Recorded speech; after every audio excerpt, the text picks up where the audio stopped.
IPL 2025లో నిన్న గుజరాత్, పంజాబ్ జట్ల మధ్య జరిగిన మ్యాచ్తో అన్ని జట్లకు ఒక్కో మ్యాచ్ పూర్తయింది. ఇప్పటి వరకు జరిగిన ఈ మ్యాచ్ ఫలితాల తర్వాత ఐపీఎల్ పాయింట్స్ టేబుల్ ఎలా ఉంది, ఏ జట్లు పటిష్ట స్థితిలో ఉన్నాయి, ఏ జట్లు టేబుల్ కింది స్థానాల్లో నిలిచాయనే విషయాలు ఇప్పుడు చూద్దాం. మొదటగా ఇప్పటి వరకు జరిగిన మ్యాచ్లలో బెంగళూరు, సన్ రైజర్స్ హైదరాబాద్, చెన్నై, ఢిల్లీ, పంజాబ్ జట్లు విజయం సాధించగా కోల్కతా, లక్నో, ముంబై, రాజస్థాన్, గుజరాత్ జట్లు ఓటమిని నమోదు చేశాయి.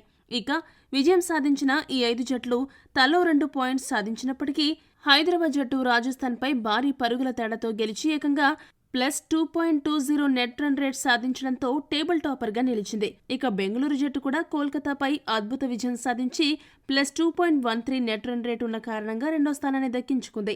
గుజరాత్ని సొంత గడ్డపై ఓడించి సంచలన విజయం సాధించిన పంజాబ్ జట్టు +0.55 నెట్ రన్ రేట్తో మూడో స్థానాన్ని కైవసం చేసుకుంది.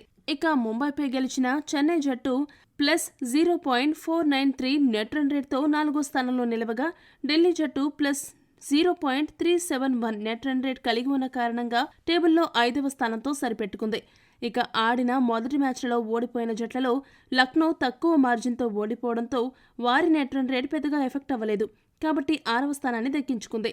-0.49 నెట్ రన్ రేట్ కలిగి ఉన్న కారణంగా ముంబై జట్టు 7వ స్థానంలోనూ, -0.55 నెట్ రన్ రేట్ కలిగి ఉన్న గుజరాత్ జట్టు 8వ స్థానంలోనూ నిలిచాయి. కోల్కతా జట్టు -2.13 నెట్ రన్ రేట్తో 9వ స్థానంలోనూ, -2.20 నెట్ రన్ రేట్ ఉన్న రాజస్థాన్ జట్టు టేబుల్లో చివరి స్థానమైన 10వ స్థానంలోనూ నిలిచాయి. మొత్తంగా చూసుకుంటే ప్రస్తుతానికి హైదరాబాద్, బెంగళూరు, చెన్నై జట్లు అందరికంటే పటిష్టంగా కనబడుతున్నాయి. ఇక 2కు పైగా పాజిటివ్ నెట్ రన్ రేట్ కలిగి ఉండడం హైదరాబాద్, బెంగళూరు జట్లకు ఈ టోర్నమెంట్కు ముందుకు సాగే కొద్దీ ఎంతగానో ఉపయోగపడనుంది. మరి ఈ సీజన్ ఐపీఎల్లో బెస్ట్ 4 ఎవరో కామెంట్ చేయండి. మరిన్ని అప్డేట్స్ కోసం మా ఛానల్ను సబ్స్క్రైబ్ చేసుకోండి.